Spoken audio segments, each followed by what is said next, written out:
The road we're on is paved in Garth. Come along on the journey as we explore Garthology. Think of it more as a conversation. I like that. So if this is truly a conversation, then I say let the conversation begin.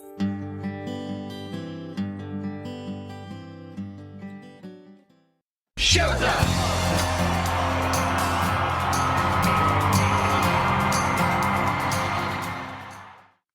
Hey everyone, it's Deb. Welcome back to Garthology.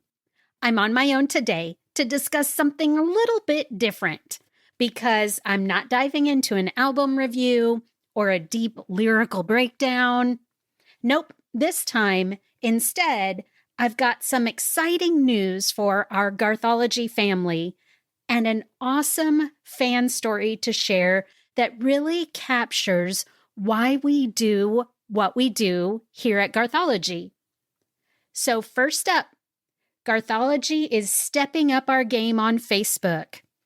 We here at Garthology have really missed seeing Garth every Monday on his Inside Studio G videos. So to help us all have just a little more Garth during our week, we have kicked off daily Garth posts over on our Facebook page. Only on our Facebook page. And I'm so excited about this because it's all about you guys, the Garth fans, our community, the people who are as excited to talk about Garth as we at Garthology are. So here's how it's going to work. We will post an image every day. On the weekends, it'll only be either Saturday or Sunday. But 6 times a week, we'll post an image where we ask a question or we make a comment and we ask for your input, that type of thing. Every day we'll have a specific topic. So, for example, Mondays will be Monday Memories, where we will reminisce about some of your favorite Garth memories.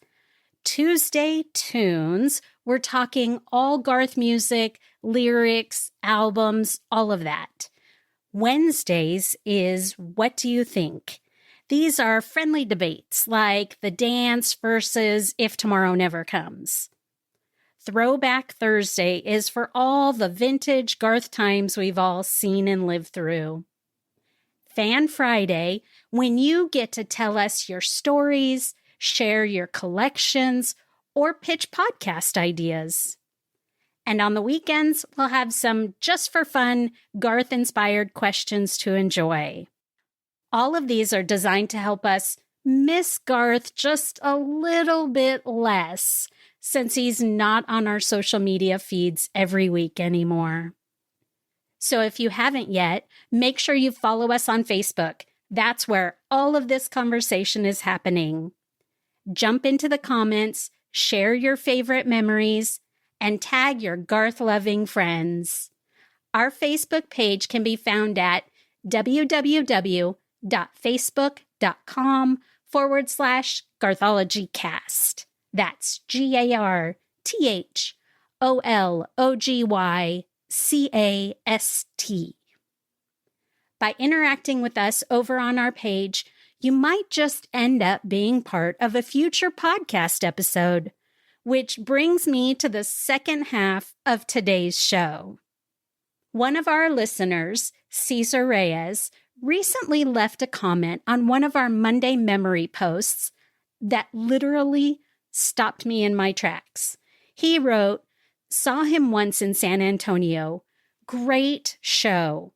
He went over curfew to make up for starting late. It was epic."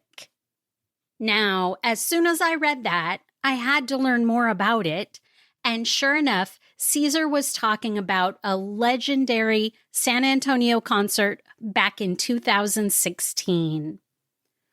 According to an article from mysanantonio.com, this was actually Garth's second show of the same day. An incredible feat of energy and commitment because we all know he gives it his all in every show. He had already performed a full set earlier that evening at 7 p.m., which ran until nearly 10:30. That left the AT&T Center crew just a short window to clear out and reseat the entire arena before the next crowd of almost 17,000 people poured in. The late show didn't even begin until around midnight. But instead of cutting corners or rushing through it, Garth gave the audience everything he had, turning a logistical challenge into one of the most unforgettable marathon performances of his career. He and the band played well past curfew, going until nearly 2:30 in the morning. Garth just kept going, giving fans the full experience they paid for and then some. I'm sure he was running off of pure adrenaline and love for the crowd, because that's Garth Brooks in a nutshell, right? We all know that. All heart, all energy, and never shortchanging the audience. The show was so good, in fact, that one of the fans posted after it ended, 2:30 a.m., and Garth Brooks just finished what is the best concert I've ever been to. The article even described how fans were still singing along in the early hours of the morning, people cheering like it was the middle of the night in Vegas, not San Antonio on an early Sunday morning. So in total, in 3 days, Garth played 4 complete shows. 1 on Friday night, 2 on Saturday night into Sunday morning, and 1 on Sunday night. That is crazy. But here's what I love most about this. I wouldn't have even known that story if it hadn't been for Cesar's comment on our Facebook post. That's exactly what makes this new round of fan conversations so special. When you comment, when you share, when you tell us your Garth stories, we learn something new about this incredible community every single day. So to Cesar, thank you so much.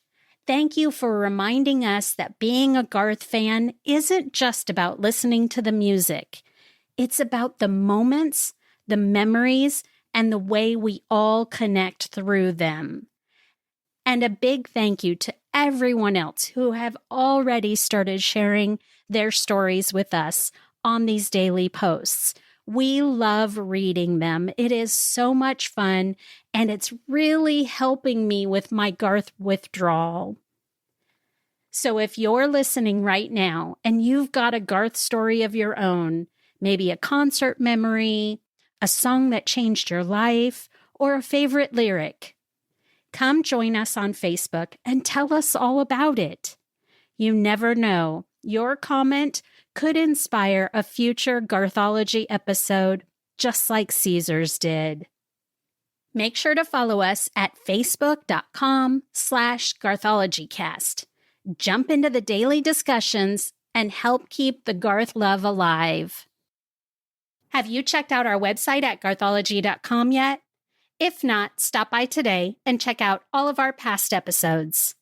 And remember to subscribe to our podcast on your podcast platform of choice.